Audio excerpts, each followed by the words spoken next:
Aujourd'hui, je vais vous révéler une vérité que beaucoup auront du mal à croire, et je vous expliquerai en détail et de façon logique pourquoi nous devrions développer les voitures électriques plus activement que les voitures à essence. La raison principale est en réalité d'ordre technique. Cependant, le véritable obstacle auquel est confrontée l'industrie automobile à essence dans mon pays n'est pas la technologie des moteurs, mais celle des transmissions. Le niveau technique requis pour les transmissions est extrêmement élevé et la question des brevets représente un défi encore plus important. Quelques entreprises, comme les géants automobiles Aisin et ZF, monopolisent depuis longtemps la technologie de transmission dominante à l'échelle mondiale, détenant les brevets essentiels des transmissions automatiques. Si les entreprises chinoises souhaitaient développer indépendamment des transmissions pour voitures à essence, elles pourraient facilement contourner cet obstacle. Pour surmonter le problème actuel du développement des voitures à essence, elles devraient soit payer des frais de licence de brevet exorbitants, soit contourner les technologies brevetées, ce qui implique de concevoir une nouvelle transmission. Mais cela double la difficulté de développement et rend difficile de garantir que les performances de la transmission développée en interne ne seront pas affectées.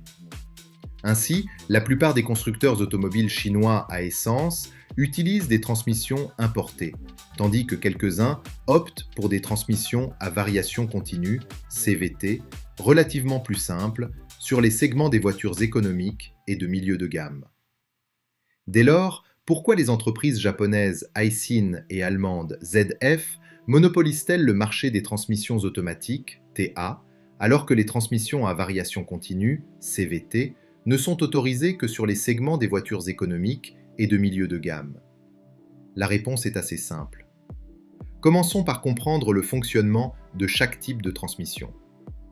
Prenons l'exemple de la transmission automatique, TA.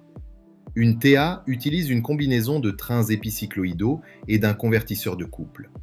Les principaux enjeux en matière de brevet concernent ces deux composants: le brevet de Leica sur la structure des trains épicycloïdaux, le brevet sur la stratégie de passage des vitesses et les brevets relatifs aux convertisseurs de couple, entre autres.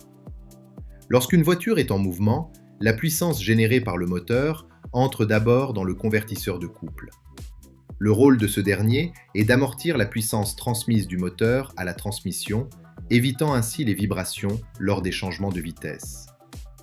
La puissance est ensuite transmise au train épicycloïdal, où des engrenages de tailles différentes produisent différents rapports de transmission.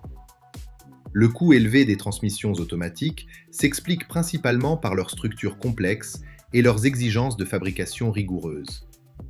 Prenons l'exemple de la transmission ZF8AT. Elle utilise 4 trains épicycloïdaux et 5 embrayages et repose sur une logique de commande électronique complexe pour gérer l'engagement et le désengagement de ces embrayages, évitant ainsi les vibrations lors des changements de vitesse.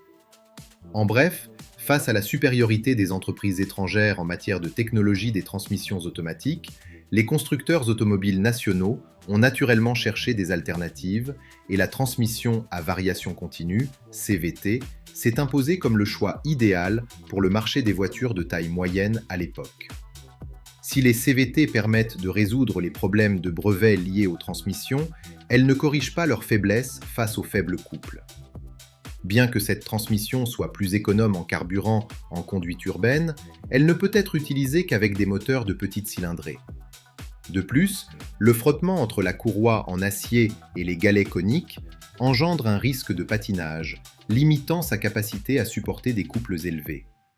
En général, cette transmission se caractérise par sa structure simple et son faible coût, mais son principal inconvénient réside dans sa disponibilité limitée aux véhicules de petite et moyenne taille. Cela engendre une dépendance aux importations pour les modèles de luxe et des performances limitées pour les véhicules d'entrée de gamme. La transmission à variation continue, CVT, ne répondant pas pleinement aux exigences des véhicules essence de luxe, la transmission à double embrayage demeure la seule option. Face à la domination actuelle des transmissions automatiques et aux lacunes de la CVT, la transmission à double embrayage fut un temps perçue comme le dernier espoir des véhicules essence de luxe fabriqués localement. Cependant, De nombreux problèmes, notamment de dissipation thermique et de logique de passage des vitesses, la rendent vulnérable. Si elle peut être utilisée sur des véhicules essence de luxe à couple élevé et permet d'éviter certains problèmes de brevet, une surchauffe est inacceptable sur un tel véhicule. Ainsi, l'idée d'adopter la transmission à double embrayage comme pierre angulaire des voitures essence de luxe, fabriquées localement, illustre parfaitement le contraste entre un bel idéal et une dure réalité. De manière générale, la différence entre les voitures essence d'entrée et de milieu de gamme fabriquées localement et celles importées est minime. Elle se situe toutefois au niveau des voitures essence de luxe. Si toutes les voitures utilisaient des transmissions importées, la marge bénéficiaire de chaque véhicule diminuerait. Cependant, la recherche et le développement indépendants prennent du temps. C'est pourquoi nous travaillons activement au développement de véhicules à énergie nouvelle, fabriqués localement. Si cette vidéo vous a plu, n'oubliez pas de la liker et de vous abonner à la chaîne automobile. À bientôt!